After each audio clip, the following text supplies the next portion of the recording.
So, I've played through We Happy Few now for the first time ever. As I was saying earlier at the start of the stream, I try to not look up any information about the game other than like a little bit like of whether or not I want to play it. So, We Happy Few, I watched a little bit of a trailer once. So I saw a lot of like the video footage of like the talking and stuff, but I didn't see any of the gameplay. And I saw like a stream for like a minute, so I saw a little bit of walking around. So I didn't really have any idea of what the gameplay was, what the whole deal about the game was coming into it, so that I felt like a review it from a standpoint of complete like freshness, that everything's going to be experienced firsthand. So in playing it, we played it today for 6 hours for the first time today on PlayStation 4 Pro. I can say visually, game's stunning. Visually, the game is unique. Visually, the game is vibrant at times, whether it be in a happy-go-lucky type of vibrant or really like drawling, gloomy kind of way. But aside from the visuals, the last vibrant part of it is the story. That's where this game really truly shines. The visuals are great and up there, but the story, it just enthralls you so much. What is this world? Why did England lose to Germany? How did that happen? You know, why is Germany still fighting Russia? Where's America if this is taking place in World War II era? You know, what has gone on? And then as you start finding out stuff throughout the game, you start realizing most of it, you know, akin to the fact that everyone's taking these happy pills and not seeing the world for what it is. You know, even some of the story of what the Germans were doing, coming in with certain things, like, I'm trying not to give spoilers, you know, everything kind of has an interesting twist on it. You know, there seems to be a lot of dualities. So, all of that aside, that leaves us with the gameplay. So I don't want to have too many spoilers in this review. That leaves us with the gameplay. And when it comes down to gameplay, that's kind of where the game kind of strays away from, as like, I mean, you've got a game with amazing visuals and awesome storyline, but then when it comes down to how it's played, it's kind of like they're almost two separate games in a way, and almost opposite sides of the spectrum. Yeah, the gameplay is fun, and it's playable, but when you have it up against a game with such amazing visuals and such amazing storyline, you really start to notice that lacking side of it, especially in the combat. I would say that this game, if I had to compare it to anything, it would be a near clone of the wonkiness of maybe a game like Skyrim. Now, I know a lot of people loved Skyrim and thought it was amazing, you know, but when it comes down to the fighting, it's not the most elaborate fighting. When I came into this, so since I came into it with just seeing like a little bit of a trailer and like a minute of a stream, I actually was thinking this game was going to be more of, let's say, a God of War experience when it came down to the fighting.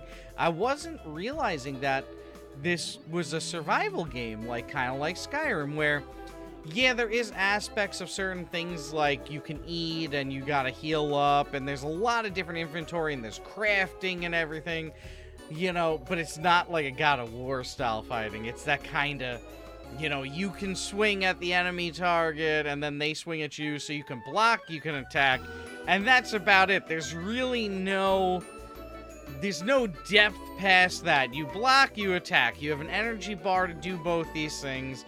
And when your energy bar just is empty, if you're blocking, your energy won't build back up. So you gotta, so it's block, attack, and then nothing, waiting for your energy to come back while they're trying to swing at you. But really, most fights, you just kind of back up, get out of their range, and you don't have to block in that time period. And they kind of show you when they're swinging, so you can really, it's relatively easy to just continuously block them, get your energy back, and swing at them. So it's like kind of like fighting in a way is what passes the time between movie scenes and cut scenes in the game, which isn't horrible. I mean, it didn't make me hate the game. It didn't make me feel like the game was broken due to that, but it was a little bit of a letdown. It was a little bit of an experience where I was like, oh, you know, I kind of wish I was a little bit better. I think this game would have been the best release of the year if the fighting in it was more elaborate. I think this game would have shook the gaming world just like God of War did if it had maybe an Assassin's Creed style fighting, you know?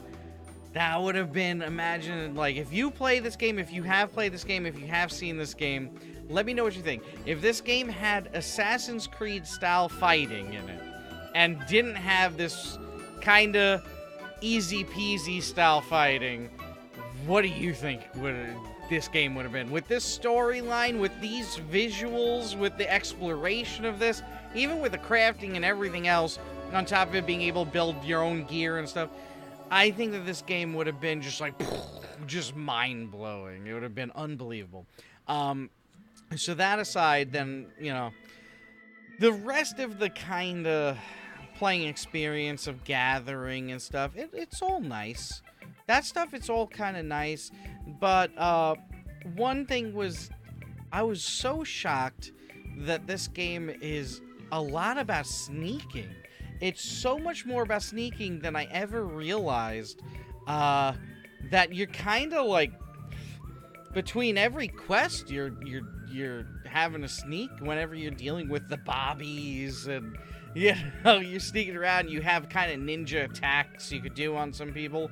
Until I got into this one area and it wasn't kind of letting me do that, so it's kind of weird. Then I had to just attack people. It just turned into me attacking people because I couldn't sneak past them, and I didn't want to eat any joy. Didn't want to do it. Nope, I'm trying to not do it. You know. But so all around, when it comes down to gaming experience, I think the game is wonderful. I think it's wonderful. But to be honest, I'm always going to be honest, I do not think this is a $60 game due to the fact of just the fighting it's a little bit of a letdown. I think it's a really fun game. I think it's a really wonderful game. But it just seems like the company said, let's make something absolutely stunning to look at, and, you know, let's make a great story. But do I see myself wanting to do this style of fighting over and over again and want to play it over and over again? I don't know. Maybe if I would try it again on an even harder level or something, maybe if the fighting would be a little bit harder that way. But I don't see that drawing me back. So if the story doesn't have multiple endings and whatnot, I'm gonna play it once, and, you know, maybe I'll pick it up again in the future and play it. But I would say wait for a sale on the game and, you know, pick it up, play it. But hopefully, you know, the company that made this game, I should, you know, let me look that up. Let me double check who made this game here. I have a company that I was thinking it was, but I could be wrong. I could be Compulsion Games. Okay. Let's look into seeing what other games did they make. Oh, Gearbox and Compulsion. So let's see. Banner Saga Trilogy? Oh, golly. Summer 2018. Let's see, what else did you make? Subnautica, Burnstar, Earthfall, Fortnite. I don't really think they did much on that. Homeworld, Deserts of Carrick, Duke Nukem 3D 20th Anniversary, Homeworld Remastered, Hello Neighbor. So they haven't, I guess aside from maybe Earthfall there, they haven't really made anything too, like, well, Bulletstorm. They've made some things. So it's on par. It's on par with the other games they've made. They're not a bad game company. I don't think that what they've done with the game is bad. I don't think that it was, like, intentionally, let's just make it bad. I just think it was, like, when they made it, they wanted to make this awesome experience. I think what the focus of this game is the experience over everything else. I think they wanted to make it feel like a world, a vibrant world, just like that of, like, a Skyrim or Fallout. Very similar to those, with the looting and all the items you have. very similar to Skyrim and Fallout, just with this We Happy Few kind of world kind of taped over it, and with a little more sneaking and stuff. I mean, it's good, but sad to say, gonna always be honest, I think with the fighting, if the fighting was better, this would have been $100 game. If the fighting was like an Assassin's Creed or something, this would have been a $100 game in my opinion. You know, hopefully more so 60. I'd rather the game stay there, but it is what it is. That's my honest opinion for today. I mean, I just played this game for 6 hours straight. Been up all day, half asleep. Who knows if my opinion will change a little bit more tomorrow or Sunday or Monday when we play this game again on the stream. So if you're seeing this video, come by the stream Monday. What is that? The 11th, 12th, the 13th of August here in 2018.